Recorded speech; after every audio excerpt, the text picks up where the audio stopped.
Okay, you are ready to sign all the documents for the listing, so we are definitely on our way. You should have received an email that looks very similar to this that basically says your name. This would say your name. I actually sent it to myself.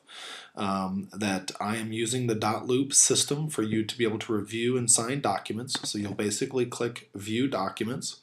It'll take you into the Dot Loop system, which it'll give you kind of a brief overview of how we're going to do this. So you can read through, pause this video if you want and read through this. Basically, you're going to click here, and you're going to click there, and it's automatically going to put your name in for you. This is once you get into the document. So basically, you want to do is you just want to click Review the first document that I've sent you. At this point, this document is probably what you've received first, and you're able to now, these documents, or some of these, you're actually able to put in your name. Okay, so you're able to put in your name, put in your address. Okay, you're able to put in, Charlotte. Okay, you can fill these out. Put in the name of the community. Here is the fixtures. I need to know, is there anything that right now is screwed into your wall that you're planning on taking with you? So those items include things like light fixtures, ceiling fans, chandeliers, TV mounts, things that are physically screwed into the wall. Personal property, I'm going to always have you probably just put none unless there is something that you're just dying to give to the buyer.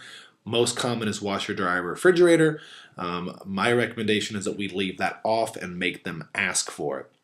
Home warranty, I'm going to recommend that you check that you agree.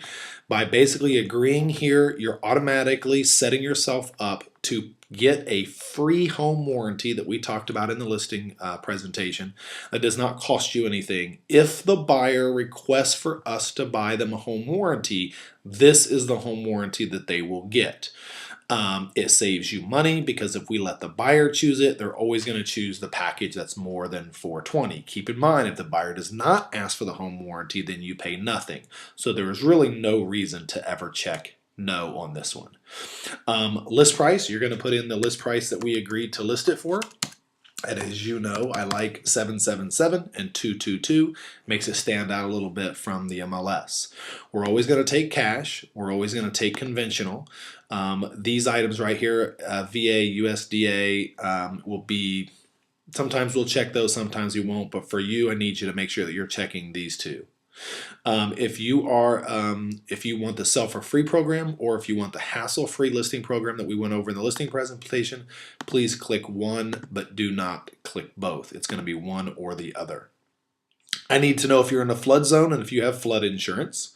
I need to know if you have any synthetic stucco on your property. 90% of the time you're going to put none, but there are homes out there that do have some synthetic stucco that we need to put on there that we do. Are you in a homeowners association? What's the name of the association, the website address, the phone number, how much you pay, and how often you pay it? That is something that's very important that you fill out for me. I need to know if the property has a termite bond, yes or no. Most people do not, but some people they do. If you do, fantastic. Just let me know, is it transferable? And what does it cost to get it transferred? If you don't know the cost, at a minimum, let me know that you have one, and we'll deal with whether it's transferable and the cost later. But I need to know at least if you have one or not. Have you owned the property for at least a year? Have you owned the property for less than a year, or do you not even own the property at all? Most people, again, are going to check here. Is it your primary residence? Again, most of the time it is.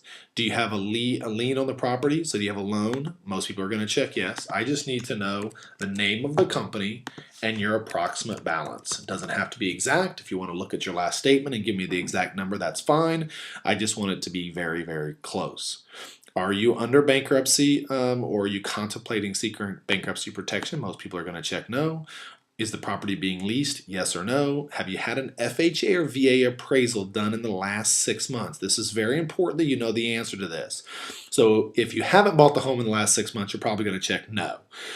If we've had an FHA or VA appraisal in the last 6 months for any reason, I do need to know that. Seller assessments. Basically, this is are there any on your HOA? Has your HOA indicated to you that they are going to assess you a certain amount for, say, a new playground or new front entrance or something like that? I need to know that as well.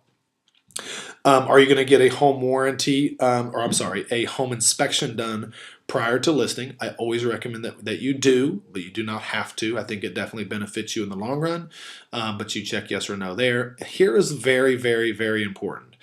Most people check no.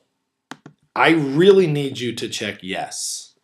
Dual agency. That does not mean that I am automatically going to represent you and the buyer at the same time. By checking yes says that you are going to allow any other RE/MAX agent in Charlotte, RE/MAX executive agent, which is about 180 agents here in Charlotte, and or my team, okay? If my team happens to find the buyer, there will be another form that you would fill out. They would represent the buyer, I would represent you. So most people check no here because they just automatically think that this means just me, and it doesn't. Keep in mind that if you check is not, that excludes all RE/MAX agents, not just me, the listing agent. Okay, so then you'll sign here. Make sure this is correct. Make sure this is correct. Hit save, and you've now signed. If there's a second party that needs to sign, they'll sign here as well at the email that I sent it to them. At that point, you're done.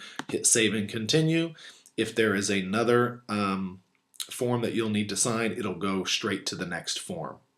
So now here's real quick. I do want to show you one thing real quick. I'm going to pause this just for a second. Okay, real quick. So once you hit save, save and continue over here on that last page, you are going to have to create a password for yourself. Okay, so you're going to create a password. You're going to remember that password because you will need that again at some point. So you're going to put in your password. You're going to hit confirm, and it now is going to remember you. It's going to say congratulations. Now you are done. It will automatically, looky there, it automatically emailed me that you've completed those documents, and now that I can go in and review them and make sure that everything is correct. So let me pause this because this is the one thing that I wanted to show you real quick. But the next set of documents that I'm going to send you, so once you send me that document back, I will then create the actual exclusive right to sell listing agreement. And this happens to be a North Carolina one. And it will then send you a set of other documents that you will fill out, this being one of those. Here's a couple of things that you'll notice on this one. 99% of this stuff will already be filled out for you. That's why I sent you the pre-listing form first. Now, the main thing I want to show you here is right here on page, I think it's 7 if I'm not mistaken. Let's see here, right here. Okay. Again, this is where it talks about that dual agency. Most people click here. They exclusive representation at all times. I need you to sign here and here. This right here gives us the right as the listing agent for my team to try to find the buyer. You want my team trying to find the buyer with all the buyer leads that we generate. This allows any RE/MAX executive agent to sell your property. If you click here, it is definitely going to be an uphill battle getting the other agents to show the property, getting my team to show the property. So it's very important right here on number 17 under dual agency that you check here and you check here. Please keep in mind, and if you want to keep this recording, it's perfectly fine. I will always represent you, the seller, 100% of the time. The only way that would ever change is if I personally have a buyer that I am currently working with that wants to buy your home. They will not make an offer on that property until you have given me permission to become a dual agent. But I'm telling you, I focus mostly on listings. That is about less than 0.001% of the time take chances of happening. Somebody on my team might sell it, and somebody at my company may sell it. That's why I need you to sign these 2 documents. Anyway, if you have any questions, please don't hesitate to give me a call. I will be more than happy to walk through this entire thing with you one-on-one on the phone. Thank you very much, and as soon as I get this documentation back, I will get started, and we will get this home on the market as soon as we can. Thank you very much, and have a great day.